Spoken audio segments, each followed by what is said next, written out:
नमस्कार, जनता टीवी देख रहे हैं आप। मैं हूं आपके साथ अमन त्रिपाठी। बुलेटिन में बात होगी कुछ अहम खबरों की। मुख्यमंत्री पुष्कर सिंह धामी ने मुख्यमंत्री आवास स्थित मुख्य सेवक सदन में प्रदेश भर से आए लोगों की समस्याएं सुनी और संबंधित अधिकारियों को जल्द से जल्द समाधान के निर्देश दिए। इस दौरान लोगों ने बिजली, पानी, सड़क अतिक्रमण, भूमि विवाद, आर्थिक सहायता जैसी समस्याएं रखी, जिसको लेकर मुख्यमंत्री ने स्पष्ट किया कि राज्य सरकार का मुख्य उद्देश्य जनसेवा है।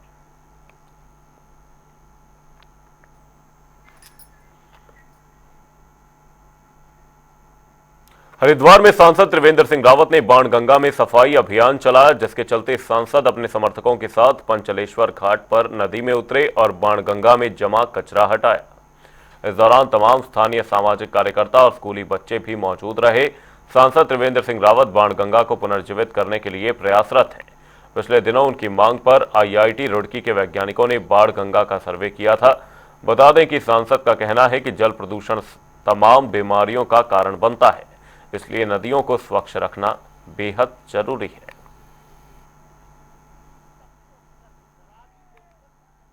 कारण आज पानी जब प्रदूषित होता है तो तमाम तरह की बीमारियां होती हैं। 60% जो पेट की बीमारियां हैं वो जल के कारण होती हैं, अशुद्ध जल के कारण होती हैं।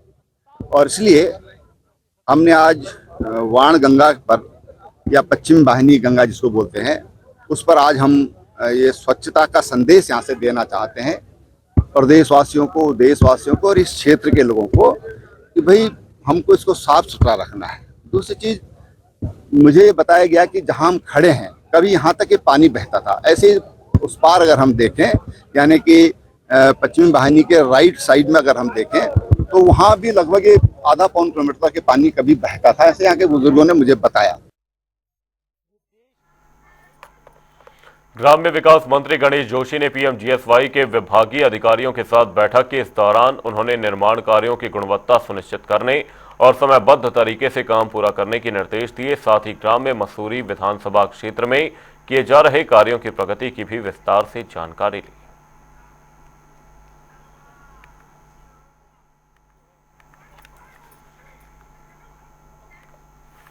फरवरी से शुरू होने वाले फॉरेस्ट फायर सीजन को देखते हुए चारधाम यात्रा के दौरान वनाग्नि की रोकथाम को लेकर उत्तराखंड वन विभाग ने तैयारियां पूरी कर ली हैं। वहीं इस पर जानकारी देते हुए वन मंत्री सुबोध उनियाल ने बताया कि 472 हॉटस्पॉट चिन्हित किए गए हैं। वहीं इनकी मॉनिटरिंग के लिए व्हाट्सएप ग्रुप और एक विशेष मोबाइल ऐप भी तैयार किया गया है। ये चौथा वर्ष है हमारी सरकार बनने के बाद लगातार वनाग्नि की घटनाएं विगत उससे पहले के वर्षों से कम हुई। विगत वर्ष की आपने बात की तो ये 24-25 में भी जो वनाग्नि की घटनाएं थी वो 21-22 के मुकाबले आधा थी। और इसके पीछे प्रयास हमारे 2-3 प्रयास थे। पहला प्रयास हम लोगों ने किया था कि पहली बार जिला प्रशासन को वनाग्नि जैसी चीज में इन्वॉल्व किया और जिले के अंदर जिलाधिकारी की अध्यक्षता में समितियां बनी। उसके 2 फायदे मिले। एक फायदा तो ये मिला कि तत्काल आपदा प्रबंधन से अगर कहीं पे पैसों की आवश्यकता थी उससे फंडिंग हुई और कई करोड़ रुपया जिलाधिकारियों ने वनाग्नि रोकने के लिए आपदा प्रबंधन मद से भी दिया।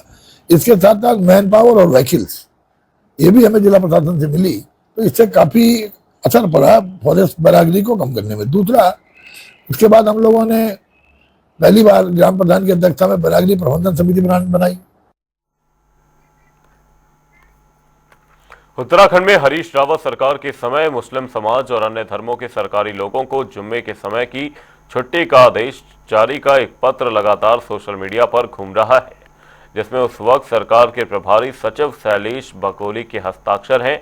इस पर कांग्रेस के वरिष्ठ नेता पूर्व मुख्यमंत्री हरीश रावत ने कहा कि ऐसा कोई नोटिफिकेशन सरकार की तरफ से नहीं जारी किया गया था। अगर बीजेपी का कोई नेता वो गैजेट नोटिफिकेशन दिखा दे तो वो 10 लाख रुपए उनको इनाम देंगे। वहीं इस पर बीजेपी प्रदेश प्रवक्ता कमलेश रमन ने हरीश रावत पर हमला बोला है। मीडिया से बात करते हुए कमलेश रमन ने कहा कि यह पत्र 30 दिसंबर 2016 का है, जब उस वक्त के मुख्यमंत्री हरीश रावत के प्रभारी सचिव शैलेश बगोली के साइन का एक पत्र जारी हुआ है। फिर हरीश रावत क्यों झूठ बोल रहे हैं? पूर्व मुख्यमंत्री हरीश रावत जी बहुत ही सीनियर नेता हैं और जिन लोगों को वो जोक कहने की बात कर रहे हैं तो अब तक तो उन्होंने अपने साथ ही उन्हें जोक की तरह चिपका के रखा, यानी कि उनका भविष्य गर्द में डाल के रखा। आज अगर वो उनके दायरे से बाहर निकल करके आए हैं और कुछ सच्चाई बोलने का काम कर रहे हैं तो ये बात माननीय पूर्व मुख्यमंत्री हरीश रावत जी को चुभ रही है। उन्होंने एक बात कही कि कोई जुम्मे की नमाज कर शुक्रवार की छुट्टी का कोई मेरा पत्र दिखा दे तो मैं उसको इनाम दूंगा। हमने उनको बार बार पत्र दिखा रहे हैं, नहीं तो हमारे इनाम की बात कर रहे हैं बल्कि और उल्टा आरोप लगाने का काम कर रहे हैं।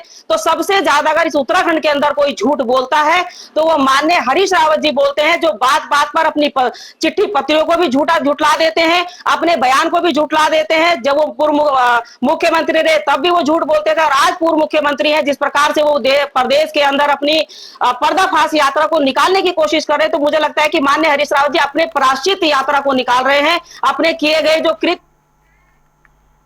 भारतीय जनता पार्टी ने वक्फ संशोधन विधेयक को लेकर भ्रांतियां दूर करने के लिए अभियान तेज कर दिया है। 20 अप्रैल से 5 मई तक प्रदेश भर में जिलों, मंडलों और बूथ स्तर पर कार्यशालाओं का आयोजन किया जाएगा। वहीं इस पर जानकारी देते हुए भाजपा प्रवक्ता कमलेश रमन ने बताया कि लोगों को सही जानकारी देने के लिए बीजेपी की ओर से जागरूकता अभियान चलाया जाएगा। देखिए वक्फ बोर्ड का जो हमारा बिल संशोधन आया है उसको लेकर के तमाम पूरे देश के अंदर प्रचार प्रसार करना और लोगों को अवेयरनेस करना ये भारतीय जनता पार्टी का कार्य है। और इस प्रदेश में उत्तराखंड में भी हमारे आदित्य कोठारी जी के संयोजक में जो पूरी टीम बनी है, हमारे कोहली जी हैं उसमें, सादाब शम्स जी हैं उसमें, इंतजार हुसैन जी जो हमारे अल्पसंख्यक के अध्यक्ष हैं वो इस कमेटी में है। और अब तमाम मंडलियों के साथ जाकर के पूरे प्रदेश भर के अंदर प्रचार प्रसार करेंगे कि वक्फ बोर्ड से लोगों को इसमें क्या फायदा होने वाला है। जिस प्रकार से लोग बरसों बरसों तक इसमें गुमराह रहे और उनको कोई फायदा नहीं मिला। चारधाम यात्रा का आगाज होने वाला है। हरिद्वार में चंदी घाट पर बन रहा फ्लाईओवर इस बार भी चारधाम यात्रा से पहले शुरू नहीं हो सकेगा। बता दें कि फ्लाईओवर का निर्माण कार्य समय से पूरा करने को लेकर कमिश्नर गढ़वाल, डीएम, एसडीएम समेत तमाम स्तरों पर निरीक्षण किए गए और चारधाम यात्रा से पहले फ्लाईओवर का काम पूरा कर लिए जाने के दावे भी किए गए। लेकिन इस बार की चारधाम यात्रा में चंडी घाट फ्लाईओवर का इस्तेमाल नहीं हो पाएगा। कांवड़ यात्रा से पहले जून जुलाई में पुल का काम पूरा होने का दावा किया जा रहा है।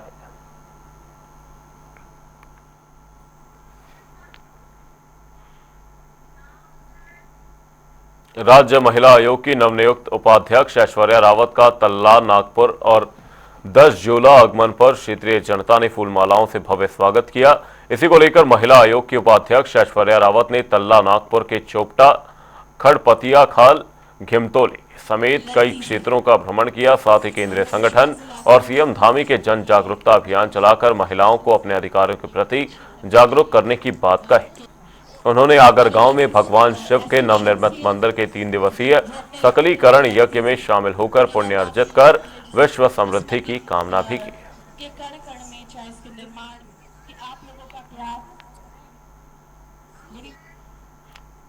हरिद्वार के ओल्ड इंडस्ट्रियल एरिया में एक टेंट के गोदाम में आग लग गई, जिस पर कई घंटों की कड़ी मशक्कत के बाद काबू पा लिया गया। वहीं आग लगने से टेंट में रखा सारा सामान जलकर राख हो गया। हालांकि आग लगने से किसी भी प्रकार की जनहानि नहीं हुई है।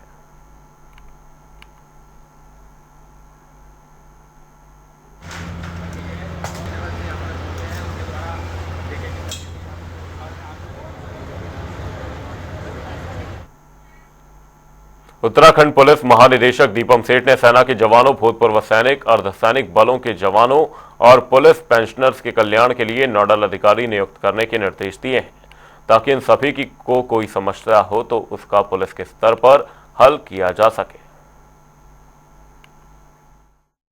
देखिए, ये हमारा प्रदेश इस बात के लिए प्रसिद्ध है। यहाँ बहुत अधिक संख्या में हर परिवार से कोई ना कोई नाता जिसका जुड़ा रहता है, सेना से, अर्धसैनिक बलों से, पुलिस से, और इनमें से कई जवान अपने परिवारों से दूर बॉर्डर पर, सीमा पर सुरक्षा में अपना ड्यूटी करते हैं। और इसलिए हमारा ये दायित्व बनता है कि इनके जो घर परिवार हैं, उनसे रिलेटेड जो कोई समस्याएं हैं, उनका त्वरित निराकरण हो। हमें लगातार ऐसे मामले प्राप्त होते हैं जिनको हम उन पर कार्रवाई करते हैं। और हमारे जो पुलिस पेंशनर्स हैं, बड़ी संख्या में उत्तर प्रदेश और उत्तराखंड के जो यहाँ पर सेटल्ड हैं उनकी छोटी समस्याएं रहती हैं। तो इसलिए ये निर्णय लिया गया कि प्रत्येक जनपद में और मुख्यालय स्तर पर एक नोडल अधिकारी जो कि इनके निराकरण के बारे में लगातार मॉनिटर भी करे और उसके बारे में जो भी कार्रवाई हुई है। विश्व हिंदू परिषद और बजरंग दल की ओर से पश्चिम बंगाल में हिंदुओं के ऊपर हो रही हिंसा को लेकर डीएम कार्यालय पर विरोध प्रदर्शन किया गया। इस दौरान विश्व हिंदू परिषद और बजरंग दल के कार्यकर्ताओं ने पश्चिम बंगाल की ममता सरकार के विरुद्ध जमकर नारेबाजी की। साथ ही ममता सरकार को बर्खास्त कर केंद्र सरकार से राष्ट्रपति शासन लगाए जाने की मांग भी उठाई है।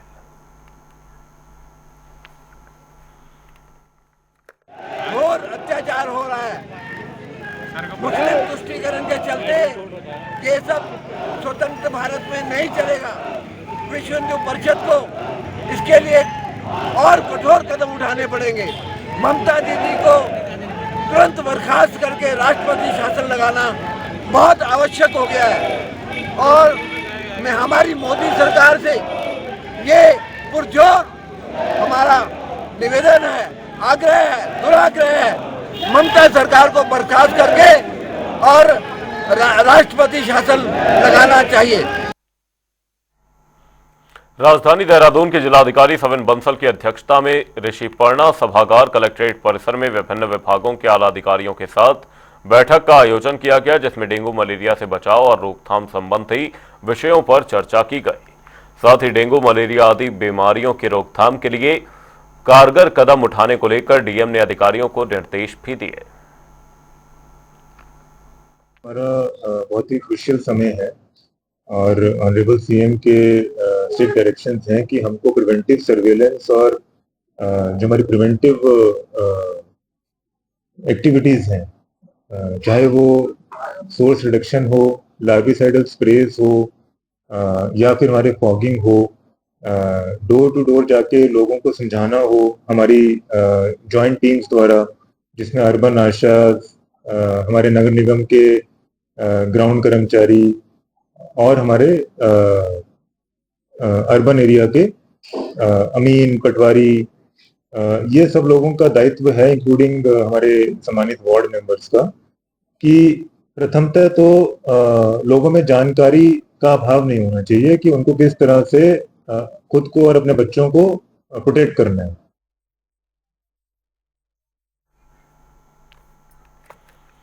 30 अप्रैल से शुरू हो रही पावन चार धाम यात्रा को लेकर एनएचएम यानी राष्ट्रीय स्वास्थ्य मिशन ने अपनी कमर कस ली है। एनएचएम की मिशन निदेशक स्वाति सिंह भदौरिया ने जानकारी देते हुए कहा कि चार धाम यात्रा के लिए हमारे मेडिकल अधिकारियों की ट्रेनिंग चल रही है।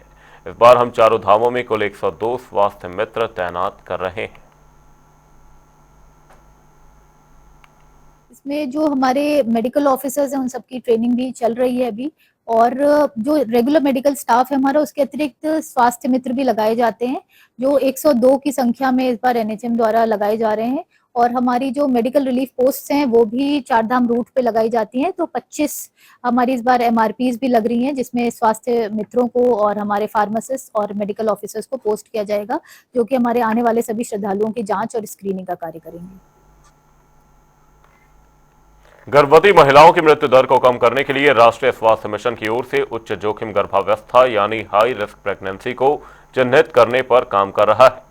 इसे लेकर देहरादून के सीएमओ डॉक्टर मनोज कुमार शर्मा ने कुछ समय पहले जिला स्तरीय बैठक ली। वहीं इस पर जानकारी देते हुए डॉक्टर मनोज कुमार शर्मा ने कहा कि हाई रिस्क प्रेगनेंसी की पहचान करने के लिए हमने सभी ब्लॉक अधिकारियों को निर्देश दे दिए हैं। देखिए, मैटरनल मोर्टेलिटी को अगर हम कम करना है तो हाई रिस्क प्रेगनेंसी उनको आइडेंटिफाई करना एक बहुत बड़ा अहम उसमें पड़ाव है। तो कैसे हम समय से हाई रिस्क जो प्रेगनेंसी है उसको आइडेंटिफाई करें, उसके लिए हमने कहा कि अब जो एएनएम सेंटर है उस पर बीपी इंस्ट्रूमेंट होना चाहिए, सभी जगह वेइंग मशीन होनी चाहिए, उनका ग्लूकोमीटर होना चाहिए, चेक हीमोग्लोबिन भी सबको प्रोवाइड किए गए हैं। साथ में यूरिन की जांच करने का जो एल्बुमिन जांच करते हैं वो सब चीज़ें वहाँ पे होनी चाहिए। और जो 10 जो पॉइंट हैं जिसमें हम हाई रिस्क प्रेगनेंसी को डिफाइन करते हैं, 10 जो बिंदु हैं वो भी सबके यहाँ पे डिस्प्ले होने चाहिए, ताकि कई बार होता है कि आदमी मेमोरी में चीज़ें नहीं रहती है, तो वो डिस्प्ले रहेंगी तो लगातार उनको याद रहेंगी चीज़ें। तो जब हाई रिस्क प्रेगनेंसी को हम आइडेंटिफाई कर लेंगे तो उनको जो है जो हमारे डॉक्टर की कंसल्टेशन वो भी मिलेगी प्रॉपर तरीके से। उनके चेकअप भी हम जो हाई रिस्क होते हैं पूरे एनसीपी में 6 चेकअप का प्रोविजन है, वो भी हम उनको प्रोवाइड कराएंगे। पर्यटन सीजन को देखते हुए मसूरी में यातायात और पार्किंग की समस्याओं के समाधान के लिए कैबिनेट मंत्री गणेश जोशी ने अधिकारियों, होटल एसोसिएशन, व्यापार मंडल और होम स्टे प्रतिनिधियों के साथ बैठक की। साथ ही मंत्री ने मॉल रोड को फ्री जोन घोषित करने, कमर्शियल वाहनों और रेंटल स्कूटी पर रोक लगाने और शटल सेवा की पॉलिसी तैयार करने के निर्देश दिए।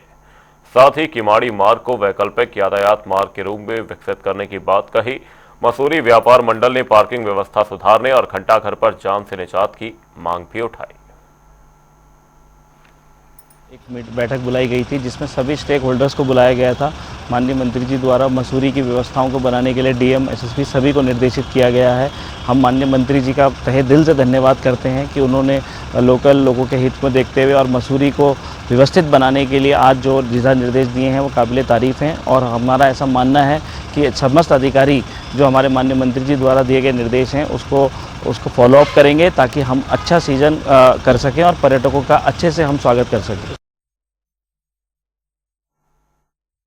उत्तराखंड का ही नहीं, देश का एक प्रमुख पर्यटक स्थल है, क्योंकि टूरिस्ट सीजन शुरू होने वाला है और टूरिस्ट को कोई दिक्कत न हो।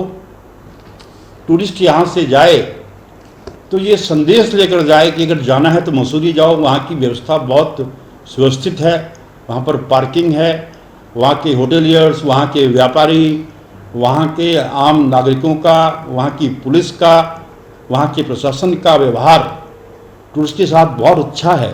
द्वारा एक बैठक बुलाई गई थी जिसमें सभी स्टेक होल्डर्स को बुलाया गया था। माननीय मंत्री जी द्वारा मसूरी की व्यवस्थाओं को बनाने के लिए डीएम, एसएसपी सभी को निर्देशित किया गया है। हम माननीय मंत्री जी का तहे दिल से धन्यवाद करते हैं कि उन्होंने लोकल लोगों के हित में देखते हुए और मसूरी को व्यवस्थित बनाने के लिए आज जो दिशा निर्देश दिए हैं वो काबिले। बुलेटिन में फिलहाल के लिए सिर्फ इतना ही। रुकेंगे एक छोटे से ब्रेक के लिए। देखते रहिए जनता टीवी।